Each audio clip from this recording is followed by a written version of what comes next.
Today let's talk about those scary words, electrical system and wiring.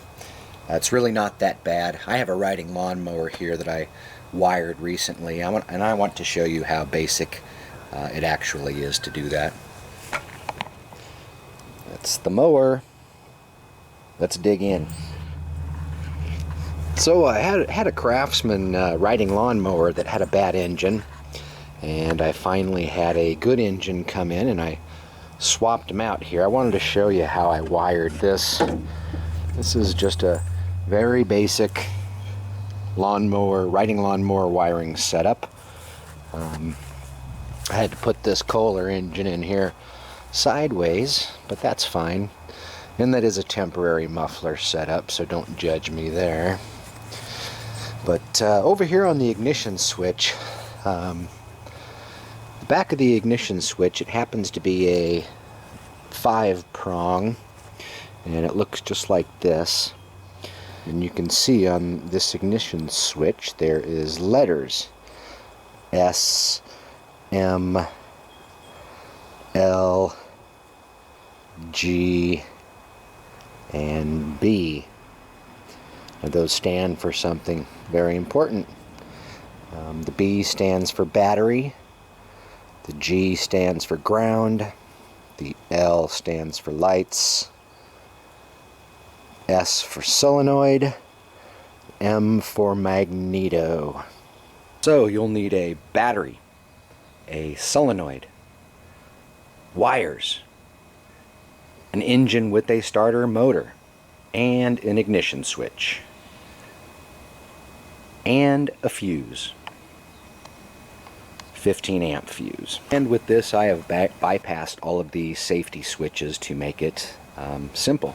So you basically just run wires, from the ignition switch to those components. Since I don't have lights, I ran the wire that goes to the lighting system over to the fuel solenoid, which is this particular engine has a fuel solenoid, which is that little electrical component on the bottom of the carburetor there. When you turn on the ignition switch, it provides power to that little fuel solenoid. Apparently my rooster wasn't happy about that. Be careful while I'm working here. My chicken sometimes does a sneak attack on me like he's trying to do there, see? Oh well. Anyways, yeah, so that's the fuel solenoid. So these are the wires that come off of the alternator. They actually go to, these white wires here actually go into the rectifier on this engine, and then out of the rectifier comes the DC power.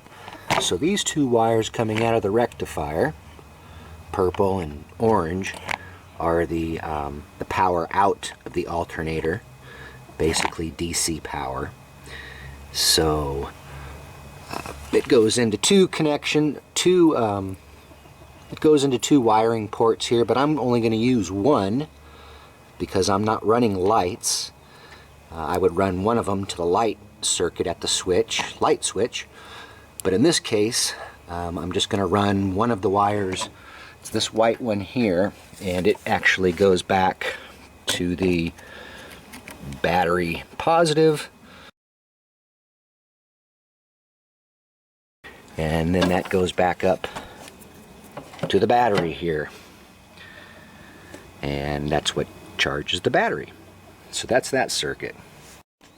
And of course your battery needs to have a good ground connection, and that's mine. And as you saw on that ignition switch, it does have a ground connection, so you have to, that's that black wire there, you have to run that to a ground, which I have right there. Kind of rusty, but it's working. So that ground goes to the ground on the ignition switch. And the wire that goes to the solenoid from the ignition switch is the one that goes to that single blade terminal connection right there. So that goes to your solenoid connection on the back of the ignition switch. That's that white wire. And of course you have to have power out of your solenoid, which is that terminal there, and that basically goes to the starter motor.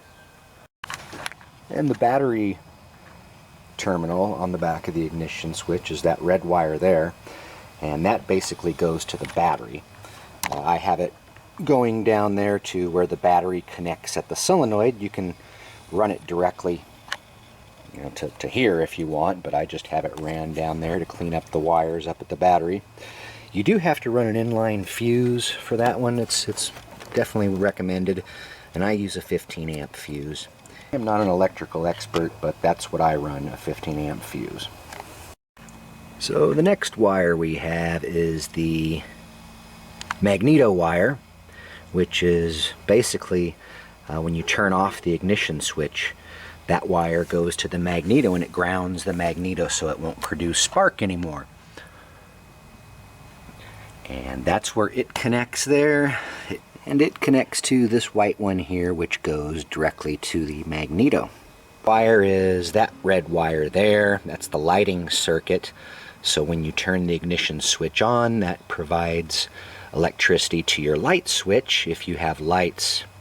However, I mentioned I have a fuel solenoid and I'm not running lights. So when you turn the key on, that wire goes to, that's the red wire there, which goes to the red wire there, which ends up at the fuel solenoid, which I showed you earlier.